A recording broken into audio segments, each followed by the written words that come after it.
The purse seine fishing industry of yellowtail in Japan has long been one of the important fields in the country's fisheries industry. Because yellowtail, also known as buri or hamachi depending on the stage of development, is a fish with high economic value and has a special place in Japanese culinary culture. Yellowtail is not only widely consumed domestically but also an important export item.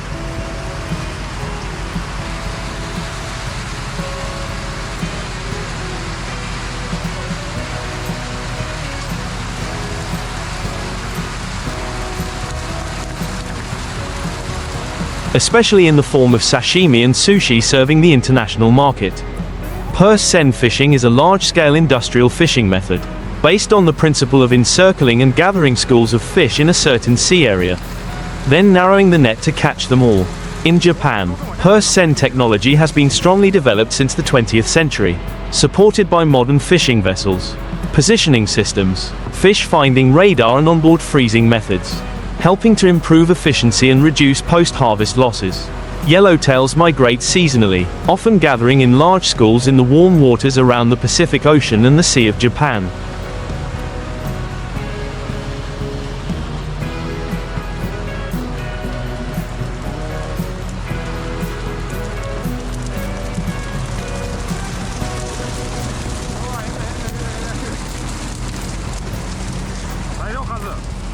They have a habit of moving according to ocean currents and water temperatures.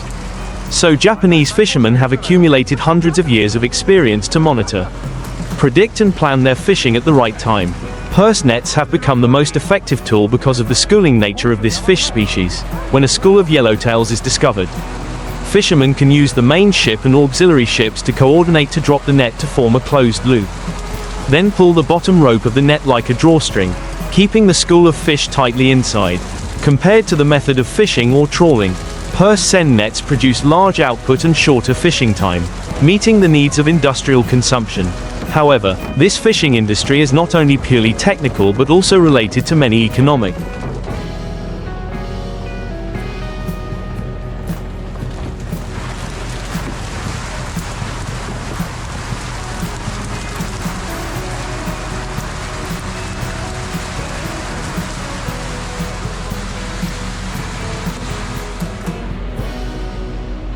social and ecological factors. Economically, Japan experienced a boom in demand for buri fish in the 1970s-1990s when the sashimi movement spread globally.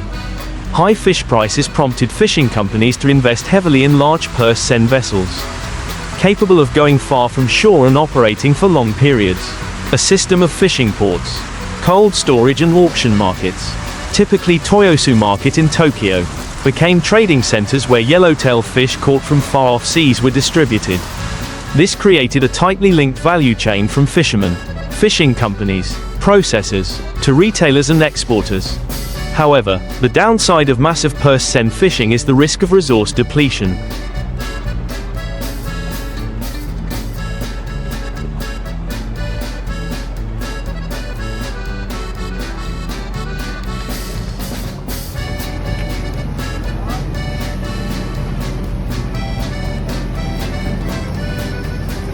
Yellowtail fish have a fairly long life cycle and grow quickly, but if overexploited, especially in the juvenile stage, it will seriously affect population regeneration. Therefore, Japan has established many management measures, from production quotas, regulations on fishing seasons, to encouraging supplementary farming, in parallel with natural exploitation. The yellowtail farming industry in sea cages has also developed strongly, providing a large amount of buri fish to serve the sashimi market, reducing pressure on wild fish resources. In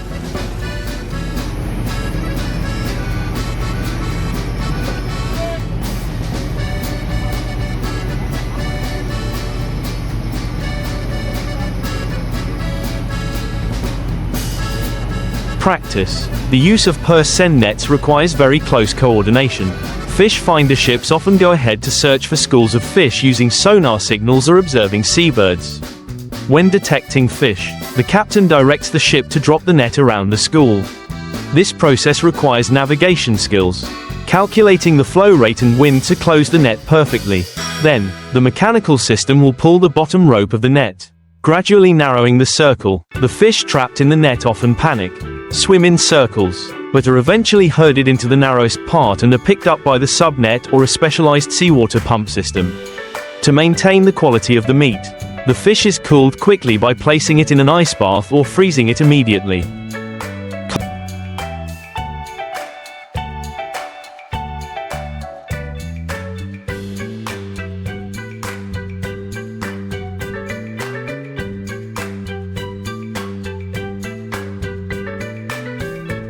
Culturally, Yellowtail holds a special place in Japanese life. In traditional cuisine, buri is a popular dish during the new year, symbolizing advancement and good luck because this fish changes its name according to age, and is considered a symbol of maturity and career development.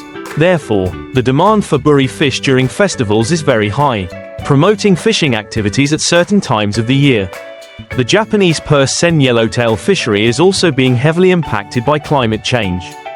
Changes in seawater temperature, currents and ocean acidification directly impact fish migration and population distribution. Fishermen are faced with delayed arrivals or movements of fish to other sea areas.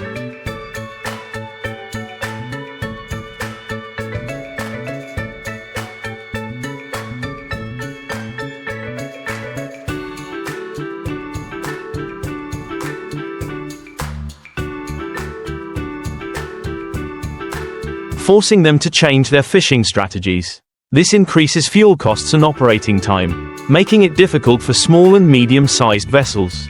The Japanese government has invested in marine science research, developed a fishery resource forecasting system and provided timely information to support fishermen. In addition to technical and environmental factors, the Japanese seine yellowtail fishing industry also reflects the complex relationship between tradition and modernity in society. In the past, Japanese fishermen relied solely on experience, observing natural signs such as the appearance of seagulls, watercolor or ocean currents to identify fish schools. Small wooden boats and handcrafted nets were operated entirely by human power.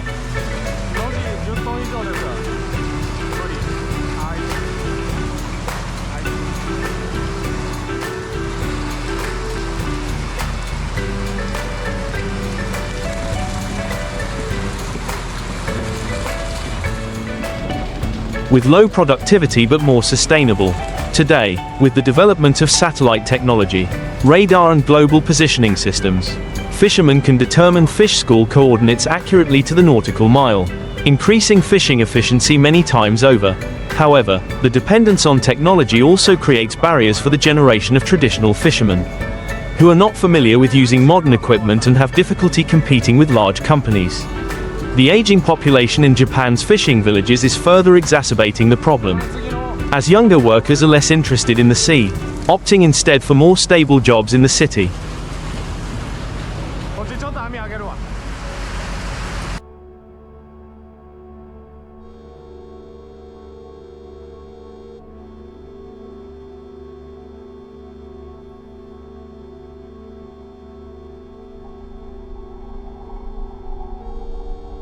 Since the earliest centuries when coastal communities in Europe relied heavily on the ocean for food, fishing has been one of the most important pillars of their livelihood and economic foundation.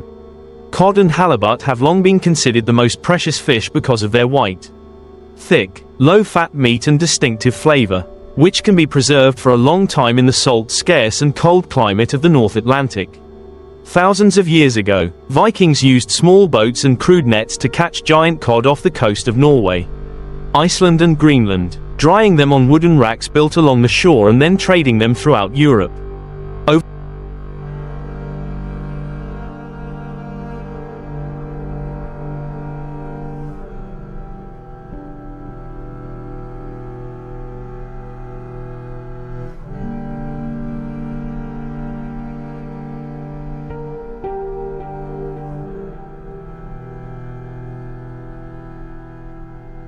Over the centuries, from this manual form, a huge industry gradually took shape, especially when the 19th and 20th centuries witnessed the appearance of large commercial fishing vessels, equipped with steam engines and then diesel engines, along with long-line technology to effectively exploit hundreds of tons of fish per voyage.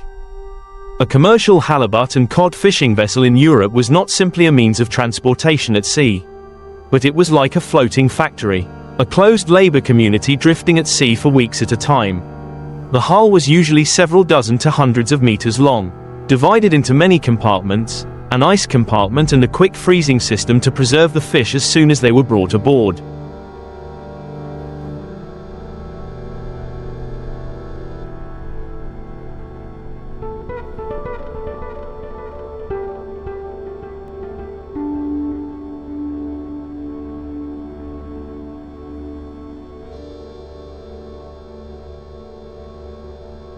A machine room with a giant engine working non-stop to withstand the wind and waves. A cramped but warm living quarters for the crew in the bitter cold of the Arctic, and a spacious deck to spread fishing lines tens of kilometers long. Longline fishing was invented to overcome the limitations of purse seine or trawl nets, which can damage fish quality or harm other marine life. A main line can be tens of kilometers long, with thousands of baited hooks tied to it, which are gradually lowered into the sea by a winch. When pulled up, each cod or halibut is caught on the hook, most of which are intact, with little damage, ensuring high commercial quality. Sailors on ships often work in harsh conditions. The Norwegian Sea, the North Sea, the waters of Iceland or Greenland are places where sudden storms can arise at any time. Waves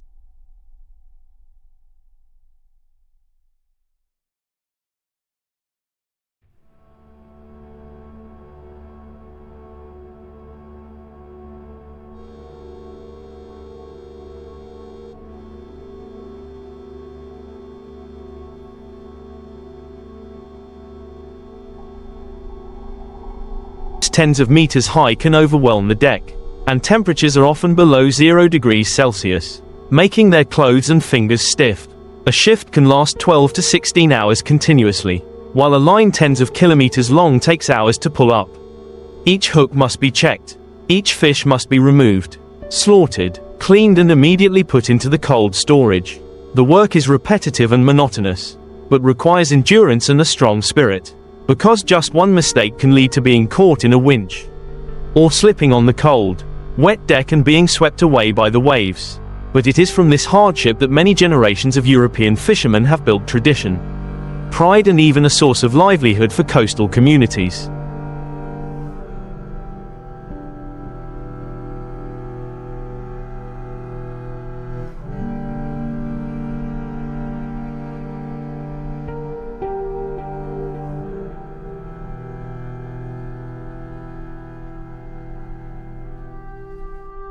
From an economic perspective, cod and halibut are strategic commodities in the international seafood trade.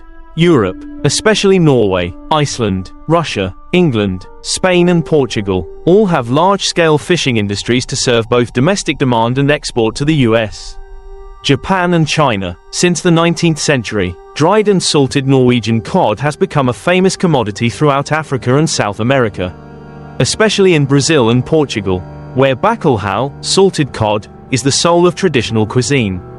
Halibut, with its higher commercial value, is mainly exported to luxury markets, and is considered deep-sea beef because of its firm texture.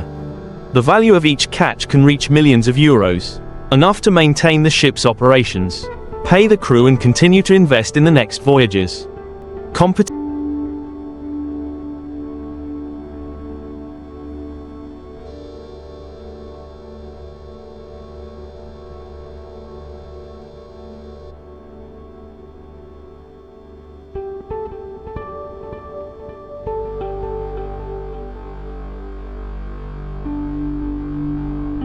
Competition for fishing grounds in Europe is extremely fierce.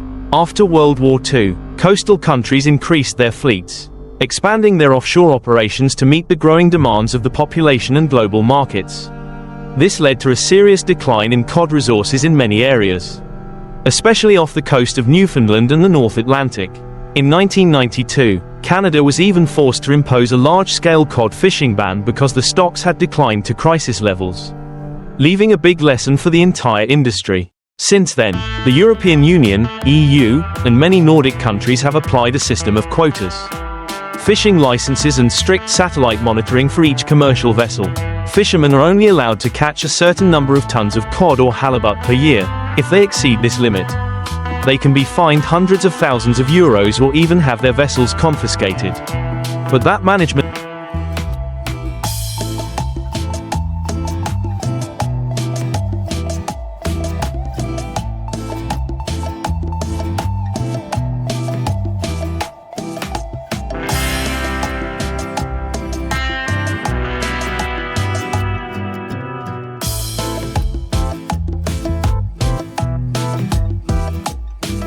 has opened a new era, instead of exploiting massively regardless. Large fishing companies in Norway, Iceland or Spain are investing more in preservation technology, automatic processing lines right on the ship, optimizing the quality of each fish to increase value instead of just relying on quantity.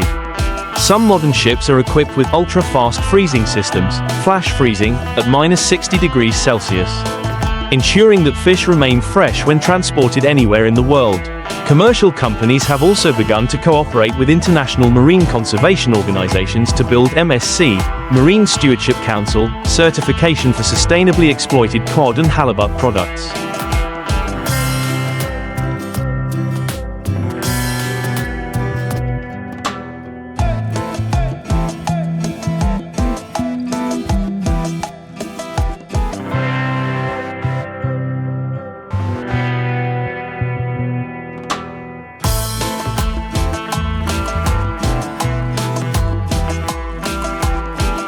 Thereby conquering consumers who are increasingly concerned about the environment. For the fishing community, fishing for cod and halibut is not just a job but also a cultural identity. Norwegian coastal fishing villages such as Lofoten, Tromsø, or Icelandic islands such as Akureyri, Siglufjordur still preserve the cod festival every winter when the fish migrate. Children grow up surrounded by the sound of ship engines, the smell of sea salt and stories of ancestors who lived and died by the sea. However, the modernization and fierce commercialization of the industry has also pushed many traditional fishermen to the sidelines. When they do not have enough capital to compete with the companies that own large ships, many have had to sell their quota rights to corporations, turning to work on the very ships their fathers once owned. The future of commercial longline fishing in Europe is at a crossroads. On one side is the ever-increasing global market demand, especially when protein-rich foods from the sea are more popular in the context of a growing population. On the other is the responsibility to protect the marine ecosystem from the risk of depletion. New technology,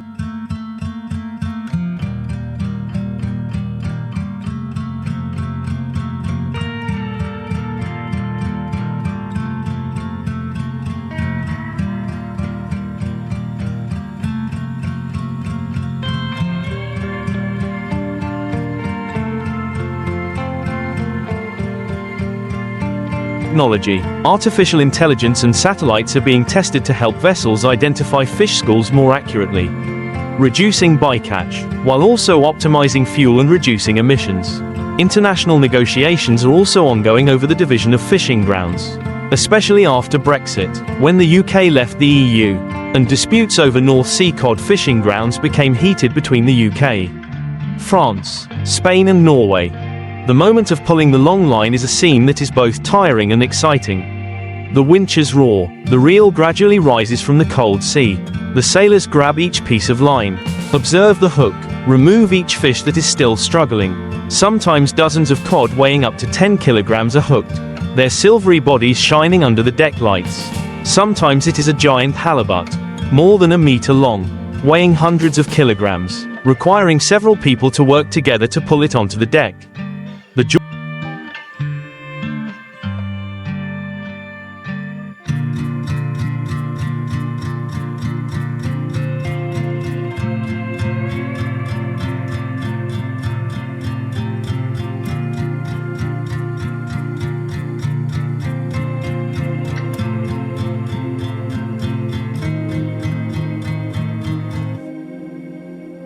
of seeing the abundant catch is mixed with disappointment when encountering empty lines or unwanted species.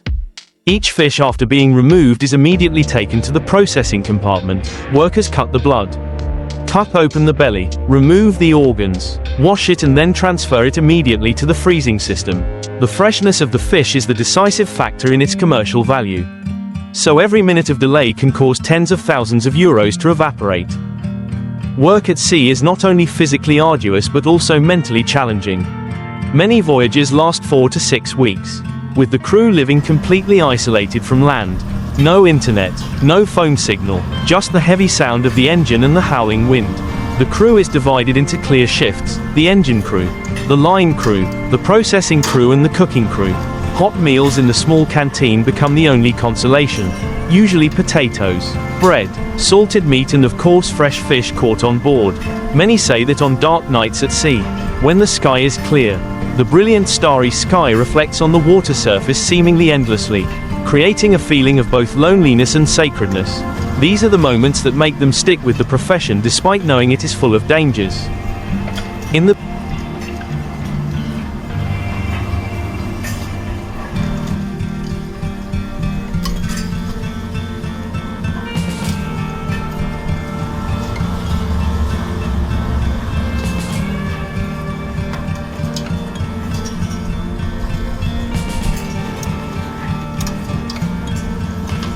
big picture, the longline fishing industry in Europe is not simply about fish and boats, but also about law, diplomacy and national strategy. The North Atlantic waters have always been a place of geopolitical tension because of the abundant fish stocks.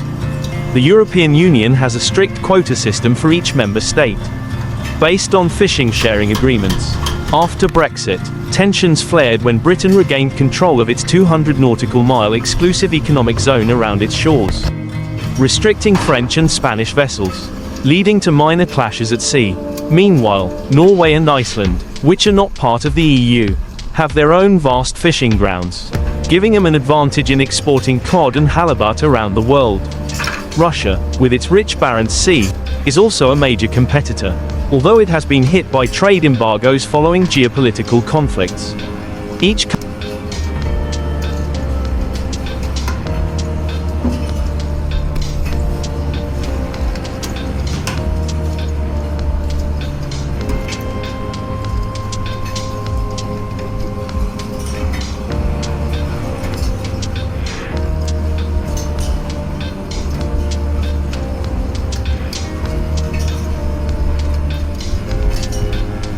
country has a different way of organizing its industry.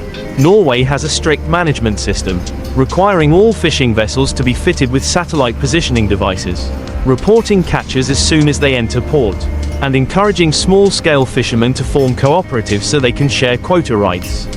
Iceland has developed one of the most modern commercial fleets in the world, with automated fish processing technology at sea, reducing labor costs and increasing productivity. Spain, although lacking the coastal fishing grounds of northern Europe, has developed ocean-going fleets, sending ships into the North Atlantic and even the South Atlantic to fish. Relying on the global network of commercial ports it has built, this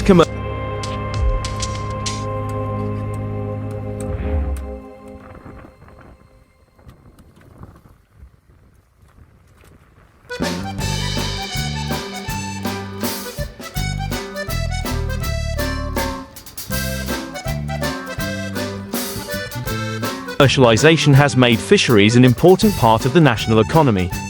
In Norway, seafood accounts for more than 10% of total exports, second only to oil and gas. In Iceland, cod is white gold, contributing to the majority of GDP, supporting tens of thousands of workers.